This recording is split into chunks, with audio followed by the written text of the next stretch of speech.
তোমরা দলের অনুসন্ধানটি কিভাবে করবে তার নির্দেশনা আগেই পেয়েছ। দলগতভাবে কাজটি হয়ে যাওয়ার পর কী করবে তার কিছু নির্দেশনা নিচে দেওয়া রইল, দেখে নাও। প্রয়োজনীয় সংখ্যক পোস্টার কাগজে নিচের বিষয়গুলো লিখবে এবং ব্যাখ্যা করবে। প্রয়োজনে চিত্র, ছক বা ডায়াগ্রাম ব্যবহার করবে। এখানে 7টি প্রশ্ন দেওয়া রয়েছে, এর অ্যান্সার স্ক্রিপ্টে আমরা চলে যাই। তোমাদের দেওয়া অনুসন্ধানটি কী নিয়ে? আমাদের বইয়ে 3টা সমস্যা ছিল, আমি এখানে সমৃদ্ধ সংখ্যা নিয়ে আলোচনা করব। তো আমাদের দেওয়া অনুসন্ধানটি সমৃদ্ধ সংখ্যা নিয়ে। কোন কোন প্রশ্নের উত্তর করলে তোমরা অনুসন্ধানটি সমাধান করতে পারবে? যে প্রশ্নের উত্তর করলে আমরা অনুসন্ধানটি সমাধান করতে পারবো তা হলো, কোনো সংখ্যার গুণনীয়ক কী, কীভাবে বের করে? সমৃদ্ধ সংখ্যা কী, কীভাবে বের করে? অনুসন্ধানটি সম্পাদন করার জন্য তোমাদের কি কি উপকরণ, জ্ঞান এবং দক্ষতার প্রয়োজন হয়েছে? অনুসন্ধানটি সমাধান করার জন্য খাতা, কলম, গুণনীয়ক, প্রকৃত গুণনীয়ক এবং সমৃদ্ধ সংখ্যার নির্ণয় করার পদ্ধতির প্রয়োজন হয়েছে। অনুসন্ধানটি কী কী ধাপে সমাধান করেছ তা একটি ফ্লোচার্টের সাহায্যে উপস্থাপন করো। প্রয়োজনে এই অভিজ্ঞতার গাণিতিক অনুসন্ধানের ধাপের সাহায্য নিতে পারো।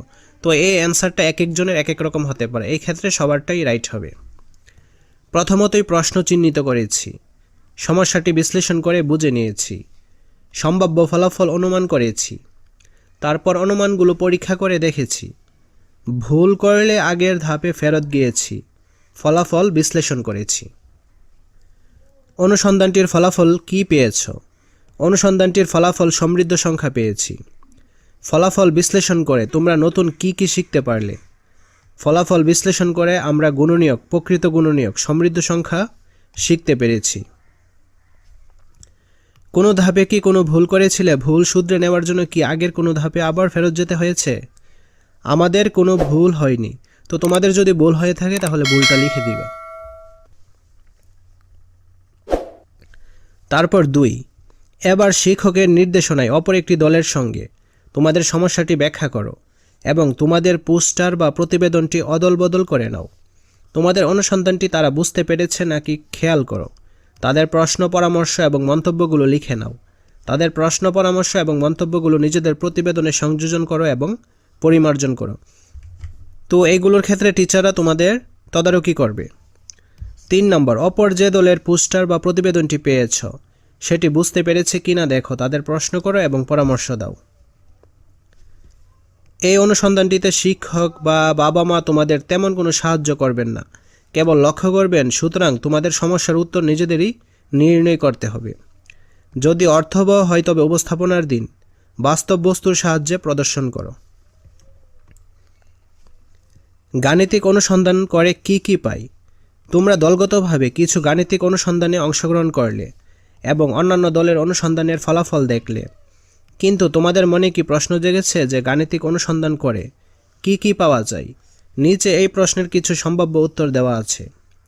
যে উত্তরগুলো তোমার পর্যবেক্ষণের সঙ্গে মিলে সেগুলোর বাম পাশের ঘরে টিক চিহ্ন দাও। নিচের উত্তরগুলো ছাড়াও তোমার মাথায় আরও কিছু এলে ফাঁকা ঘরে লিখে রাখো। তো এখানে দেওয়া রয়েছে প্রশ্নের উত্তর পাওয়া যায়, আমি এখানে টিক চিহ্ন দিচ্ছি। সমস্যার সমাধান পাওয়া যায়, এটা হবে রাইট। উত্তর বা সমাধান নির্ণয়ের পদ্ধতি আবিষ্কার করা যায়, রাইট। এক জাতীয় সমস্যার সমাধানের পদ্ধতি ঠিক করা যায়। জটিল কোনো বিষয়ের উপর সিদ্ধান্ত নেওয়া যায়। নতুন আরও সমস্যা তৈরি করা যায়। ভুল করার মাধ্যমে সঠিক পদ্ধতি খুঁজে পাওয়া যায়। নতুন গাণিতিক সম্পর্ক আবিষ্কার করা যায়। গাণিতিক সমস্যা সমাধান করার মাধ্যমে অন্য বিষয়ের সমস্যার সমাধান খুঁজে পাওয়া যায়, এটাও রাইট। নিজেদের বুদ্ধিবৃত্তিক উন্নতি হয়, এটাও রাইট হবে। এখানে আমরা আর কি লিখতে পারি? আমরা লিখতে পারি সমস্যা সমাধানের স্কিল তৈরি হয় বা দক্ষতা তৈরি হয়, ঠিক আছে। তারপর লিখতে পারি কনফিডেন্স বৃদ্ধি পায়।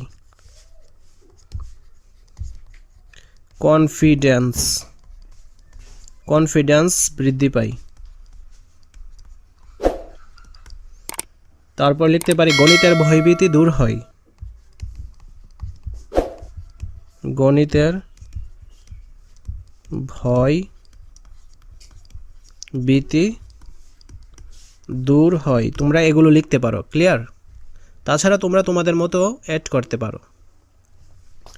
বৈশিষ্ট্যের পুনরাবৃত্তি থেকে প্যাটার্ন। আগের ছকটিতে খেয়াল করে দেখো, গাণিতিক অনুসন্ধানের মাধ্যমে একই জাতীয় সমস্যার সমাধান করা যায় বলা আছে। তুমি যদি এই বাক্যটির সঙ্গে একমত হও তাহলে এটি নিয়ে একটু আলোচনা করা যায়। নিচের 2 লাইনে বিভিন্ন সংখ্যা সাজানো রয়েছে। পর্যবেক্ষণ করে বলো, সংখ্যাগুলো যত পদ পর্যন্ত সাজানো রয়েছে তুমি কি তার পরের পদটি নির্ণয় করতে পারবে? তো এইগুলো হচ্ছে এক একটা পদ। এটি হচ্ছে প্রথম পদ, দ্বিতীয় পদ, তৃতীয়, চতুর্থ, পঞ্চম, ষষ্ঠ এবং সপ্তম পদ। তো আমাদের পরবর্তী পদটা কি হবে? তার আগে আমাদের এখানে বিশ্লেষণ করতে হবে এই সংখ্যাগুলো কিভাবে হয়েছে। তো এখানে দেখো প্রথম রাশিটির বৈশিষ্ট্য কি, আমরা এইটা কিভাবে পেয়েছি। আগের পদের সাথে 1 যোগ করে, আগের পদ হচ্ছে 1, 1-এর সাথে যদি 1 যোগ করা হয় তাহলে কত পাই? 2, এইটা পাইছি। একইভাবে 3 কিভাবে পেয়েছি? আগের পদের সাথে 1 যোগ করে, 3-এর আগের পদ কি? 2, 2-এর সাথে 1 যোগ করে 3। সেম এজ সপ্তম পদ কিভাবে পেয়েছি? আগের পদের সাথে 1 যোগ করলে হয় কত? 7। তারপর অষ্টম পদ কি হবে? 8, 9, 10, এভাবে মূলত বৃদ্ধি পাবে। ক্লিয়ার?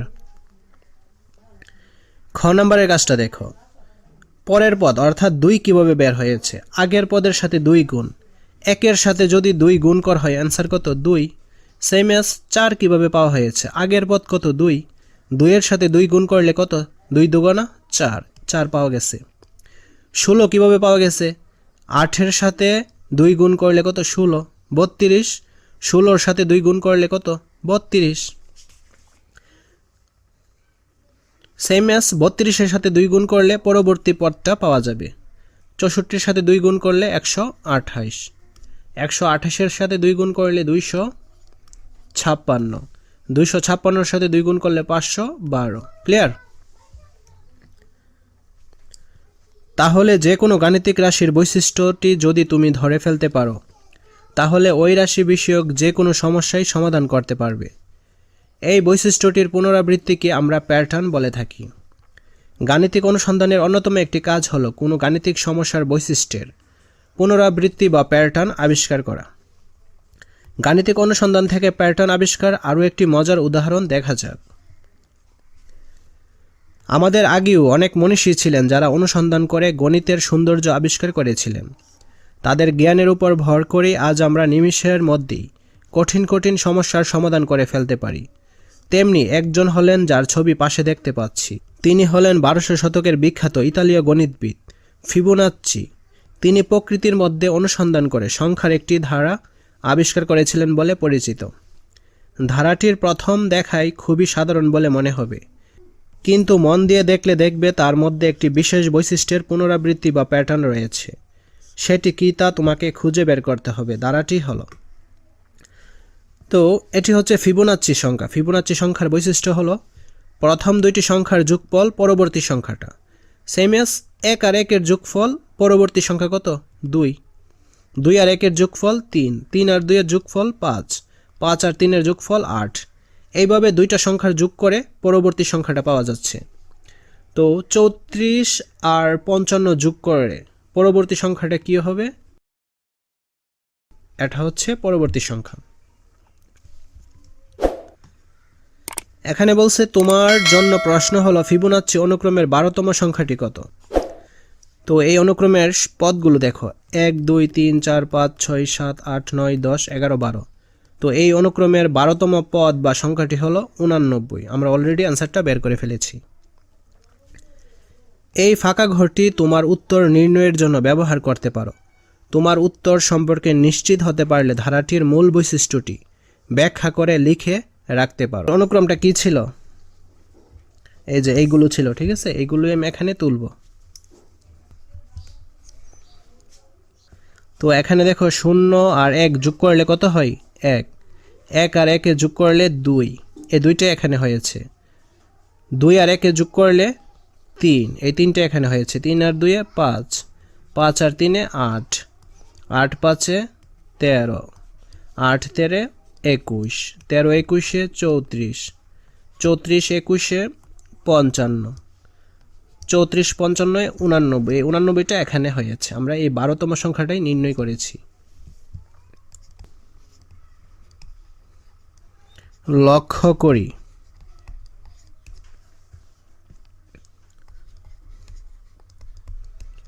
পরপর দুইটি সংখ্যার যোগফল পরবর্তী সংখ্যাটি। তো পরপর দুইটা সংখ্যার যোগফল পরবর্তী সংখ্যাটি, পরপর দুইটা সংখ্যার যোগফল পরবর্তী সংখ্যাটি। ঠিক আছে, এটাই হচ্ছে বর্ণনা। তারপর এখানে একক কর্মপত্র একটা রয়েছে। তুমি কি নিজের মতো করে কোনো সংখ্যার প্যাটার্ন এবং তার বৈশিষ্ট্য নির্ণয় তৈরি করতে পারবে? চেষ্টা করে দেখো এবং তোমার অনুসন্ধানের ফলাফল কর্মপত্রের মাধ্যমে শিক্ষকের কাছে জমা দাও। চলো এখন আমরা এর অ্যান্সারটা দেখে নিই। তো আমরা এখন সমাধান হিসেবে প্রথমে এইভাবে লিখব, প্রদত্ত সংখ্যাগুলো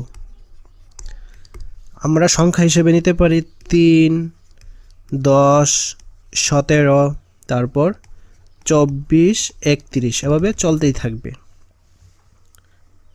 আমরা পার্থক্য বের করব। তো 3 আর 10-এর মধ্যে পার্থক্য হলো 7, 10 আর 17-এর মধ্যে পার্থক্য 7, 17 এবং 24-এর মধ্যে 24 এবং 31-এর মধ্যেও পার্থক্য কত? 7, পার্থক্য 7। তাহলে আমাদের পরবর্তী সংখ্যাটি কত হবে? পরবর্তী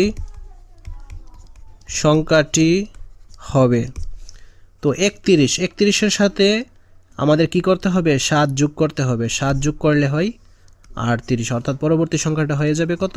38। ক্লিয়ার? আমরা আরেকটার সমাধান করব।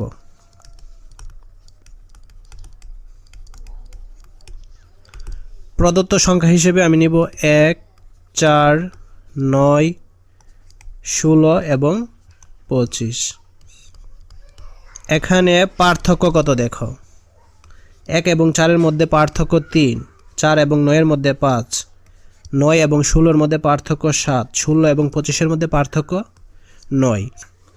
তো এখানে প্রতিবার পার্থক্য কিন্তু 2 করে বৃদ্ধি পাচ্ছে। 3-এর পর পার্থক্য কত? 5, 5-এর পরে 7, 7-এর পরে 9। আমাদের এটা লিখতে হবে। লক্ষ্য করি প্রতিবার পার্থক্য 2 করে বৃদ্ধি পেয়েছে। তাহলে পরবর্তী সংখ্যাটি কি হবে? পরবর্তী সংখ্যাটি হবে 25-এর সাথে কি হবে? 9। এই 9-এর সাথে আরও 2 যোগ হবে। তো 9 আর 2 হয় 11, 25 আর 11 যোগ করলে কত হয়? 36। আশা করছি বুঝতে পেরেছ। আমরা আরেকটা বের করি। এখানে প্রদত্ত সংখ্যা হিসেবে আমরা নিতে পারি 1, 5, 6, 11, 17 এবং 28। এখানে কিন্তু পার্থক্য হবে না, এখানে হবে যোগফল। কারণ 1 আর 5-এর যোগফল কত? 6। 5 আর 6-এর যোগফল কত? 11। 11 আর 6-এর যোগফল 17। 11 আর 17-এর যোগফল 28। 17 এবং 28-এর যোগফল 45। লক্ষ্য করি পরপর দুইটি সংখ্যার যোগফল পরবর্তী সংখ্যাটি। ঠিক আছে, তো আমাদের পরবর্তী সংখ্যাটি কি হবে? পরবর্তী সংখ্যাটি হবে 17 এবং 28 যোগ করলে কত হয়? 45। আজকের ক্লাসটি এই পর্যন্তই। পরবর্তী ক্লাসটি আমরা এই জায়গা থেকে শুরু করব। যারা চ্যানেলটি এখনও সাবস্ক্রাইব করেনি, সাবস্ক্রাইব করবে বলে ভেবে রেখেছে, তারা অবশ্যই চ্যানেলটি সাবস্ক্রাইব করে আমার সাথেই থাকুন। ধন্যবাদ সবাইকে।